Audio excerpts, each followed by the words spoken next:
Farmers on the Sister Isles are taking advantage of the veterinary services offered by the government of Grenada. The free service, which was recently reintroduced, offers veterinary care to all livestock farmers in Carriacou and Petite Martinique. The free livestock service to farmers on the island was discontinued a few years ago. Lisa Walker, Assistant District Agriculture Instructor in Carriacou, says many livestock farmers are happy with its return. Well, so far it's going really good, excellent.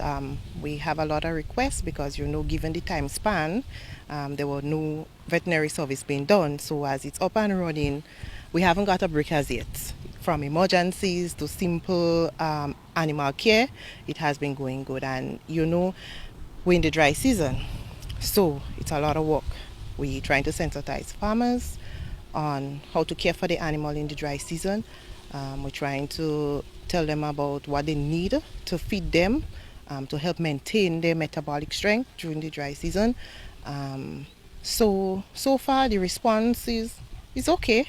With the islands experiencing an extreme dry season, a number of tips are being offered so farmers can better care for their animals. One of these is to refrain from reproducing, as both babies and mother can die from the heat and lack of food.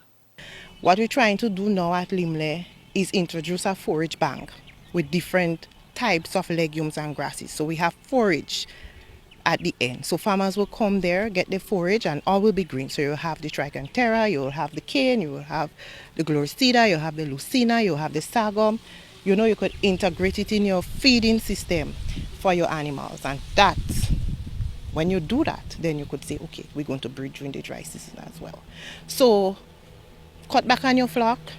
When you're giving them the water, you don't have to give them the plain water. You could put a little molasses in it. You could put a little stress mix in it because it's dry season, there's stress.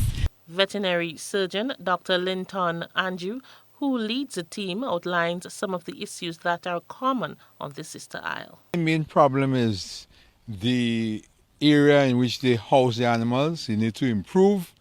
And I think because there was not a veterinary surgeon or a good technician like Miss Lisa Walker, the people are accustomed to the old fashion. So it will be very difficult to really get them into this very quickly. It'll take time. And what really a problem I have here is that a lot of animals roam the street. I mean, it doesn't look good because people come to me and they say it destroys the products and so on. So you need to build proper housing. We have a lot of problems here with parasites. For example, things like strongyloides, trichomona, Haemonchus, and that's because a lot of the sheep and the goat, they have to go right down to the bottom of the grass to really eat the grass. So you see a lot of parasite in the grass and so on. A lot of them will die of this problem, even coccidiosis. But the problem with coccidiosis they need is in a pen. If the pen is dirty, you will find coccidia. Improving the quality of livestock reared on the Sister Isle by improving the techniques used by the farmers are some of the key services offered by the veterinary team. The hope is that the program can open doors for a regional market for farmers, which will further grow the industry. For GBN News, I am Rena Pett Thomas reporting.